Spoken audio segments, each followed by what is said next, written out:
रात्री 12 नंतर तुम्ही ही एक चूक करत आहात का? तुमचं आयुष्य हळूहळू बदलतंय हे लक्षातही येत नाही. अनेक घरांमध्ये ही सवय रोज होते, पण यामुळे नकारात्मक शक्ती जवळ येतात. हे तुम्हाला माहिती आहे का? आज मी तुम्हाला अशा गोष्टी सांगणार आहे, ज्या ऐकून तुम्ही आजपासून रात्रीची ही सवय लगेच बदलाल.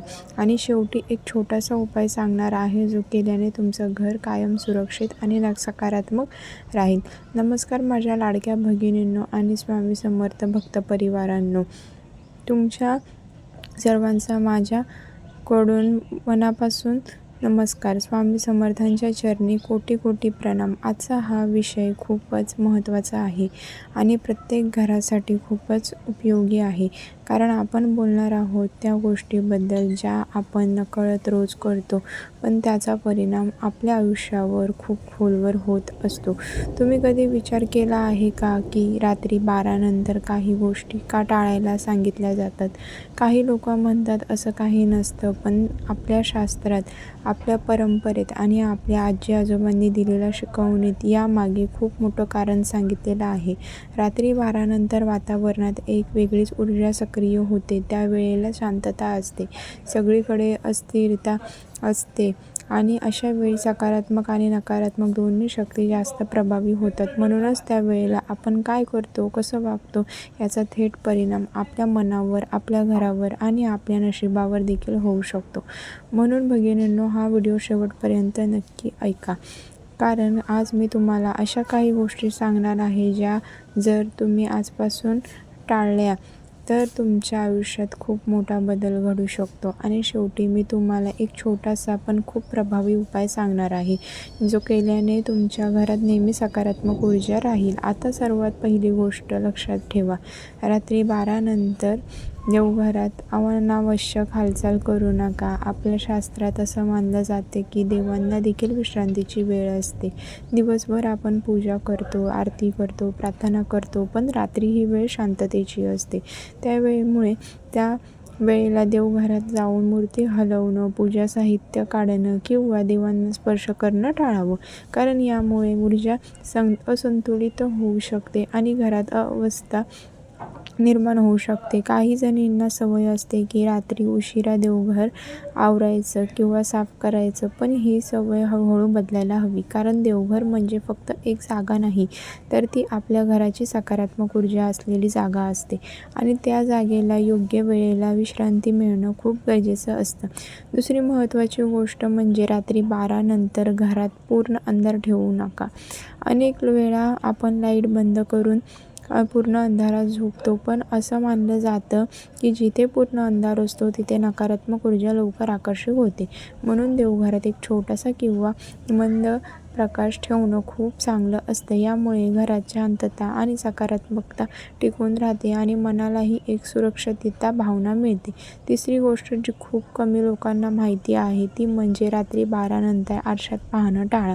काही जणींना रात्री उशिरा केस विंचरायची सवय असते किंवा आरशात स्वतःकडे बघत बसायची सवय असते, पण आपल्या परंपरेनुसार त्या वेळेला आरसा पाहणं टाळावं असं सांगितलं जातं.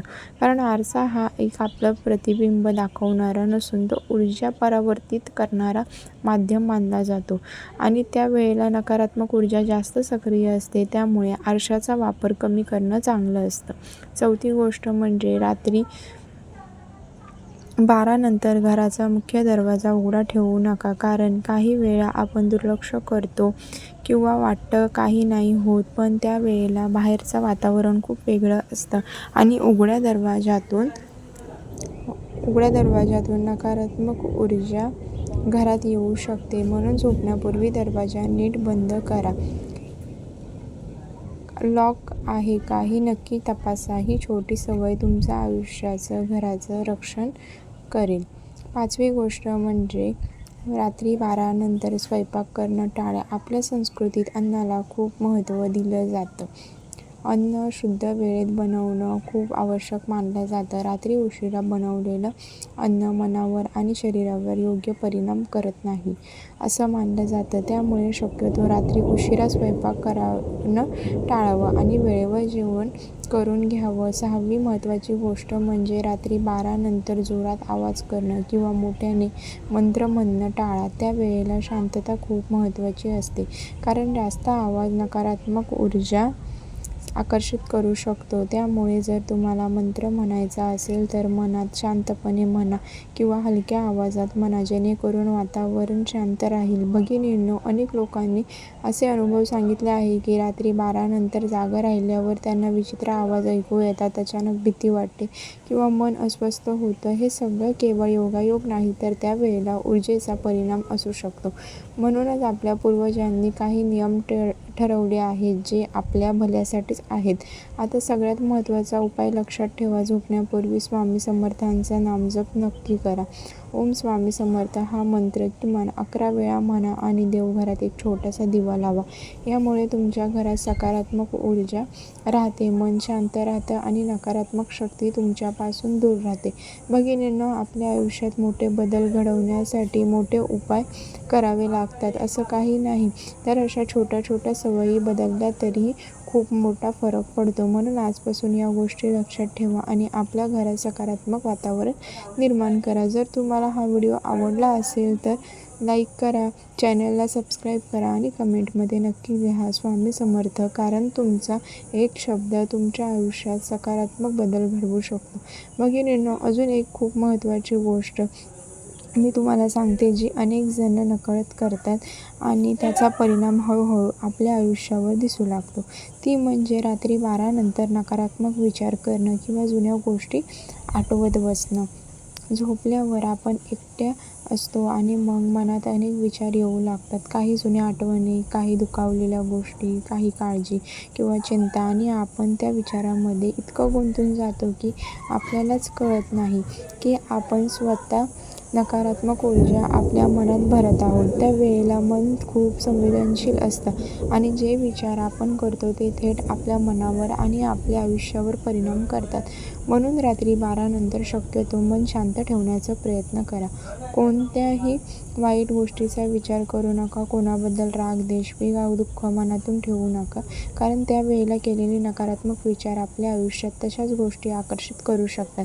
त्याऐवजी काय करा, एक तर एखादा चांगला विचार करा, देवाचं स्मरण करा, स्वामी समर्थांचं नाव घ्या किंवा तुमच्या आयुष्यात घडलेल्या चांगल्या गोष्टी आठवा. यामुळे तुमचं मन शांत होईल, तुमच्या घरात सकारात्मक ऊर्जा वाढेल. आणखी एक छोटी पण खूप प्रभावी सवय म्हणजे झोपण्यापूर्वी मोबाईलचा वापर कमी करा.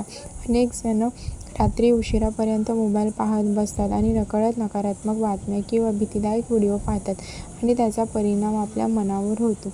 त्यामुळे असे व्हिडिओ किंवा फोन बघणं टाळा.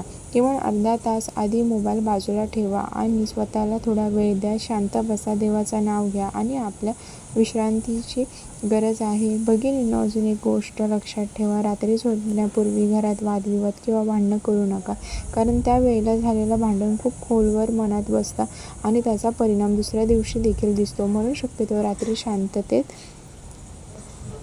झोपा, बोला आणि चांगल्या विचारांनी वातावरण राहील. भगिनींनो, आता हा व्हिडिओ तुम्हाला आवडला असेल तर लाईक, शेअर आणि सबस्क्राईब करा आणि आपल्या स्वामी भक्तांपर्यंत हा व्हिडिओ नक्की शेअर करा आणि कमेंटमध्ये श्री स्वामी समर्थ, जय जय स्वामी समर्थ लिहायला विसरू नका. श्री स्वामी समर्थ.